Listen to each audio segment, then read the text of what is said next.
Le bonheur qu'on recherche par égoïsme, en dehors du sentier du devoir, est chancelant, intermittent et transitoire.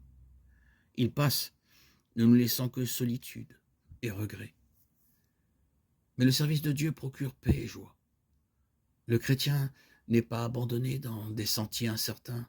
Il n'est pas livré à de vains regrets et au désappointement. Si nous ne jouissons pas des plaisirs de cette vie, nous pouvons être heureux malgré tout en regardant à celle qui est à venir. Mais même ici-bas, le chrétien peut avoir la joie d'une douce communion avec le Christ, la consolation perpétuelle de sa présence. Chaque pas que nous faisons peut nous rapprocher de lui, nous donner une expérience plus profonde de son amour, nous amener plus près de l'heureux séjour de la paix. N'abandonnons donc pas notre assurance, mais qu'elle devienne plus inébranlable que jamais. Jusqu'ici, l'Éternel nous a secourus. 1 Samuel 7, 12. Et il nous secourra jusqu'à la fin. Portons nos regards sur les moments de la bonté divine qui nous rappelleront tout ce que le Seigneur a fait pour nous consoler et nous sauver de la main du destructeur. Gardons le souvenir précis de toutes les compassions de Dieu à notre égard, des larmes qu'il a essuyées, des douleurs qu'il a adoucies, des angoisses qu'il a fait disparaître, des sujets de crainte qui, sur son ordre, se sont évanouis, des besoins auxquels il a pourvu et des bénédictions qu'il a répandues sur nos têtes. Nous nous préparerons ainsi à surmonter les épreuves que nous aurons encore à affronter pendant le reste de notre pèlerinage. Nous pouvons nous attendre à de nouvelles angoisses dans le conflit qui se prépare. En considérant le passé et l'avenir, répétons, jusqu'ici l'Éternel nous a secourus. 1 Samuel 7, 12. Que ta vigueur dure autant que tes jours. Deutéronome 33, 25.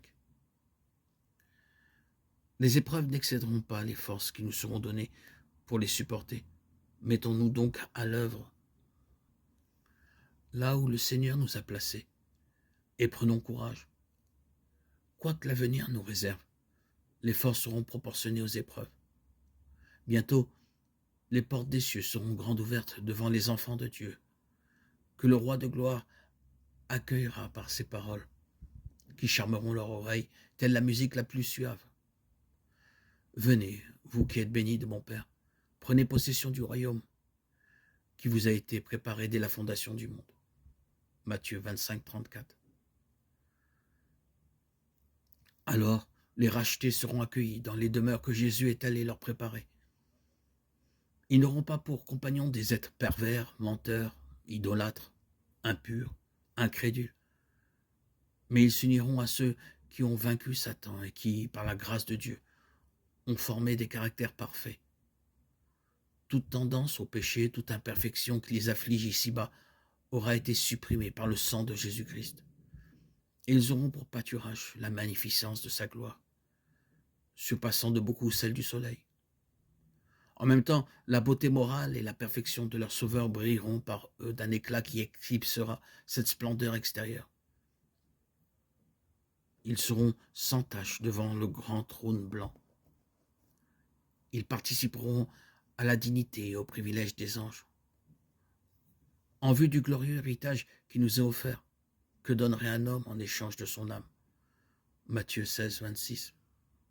Il peut être pauvre et pourtant posséder en lui-même des richesses et une dignité supérieure à tout ce que le monde peut donner. L'âme rachetée et purifiée du péché, l'âme qui consacre au service de Dieu toutes les nobles facultés qui lui ont été départies à une valeur inexprimable. Aussi, chaque fois que sur la terre une âme est sauvée, cette nouvelle fait naître dans le ciel, en la présence de Dieu et des anges, une joie sainte et glorieuse qui éclate en chant de triomphe.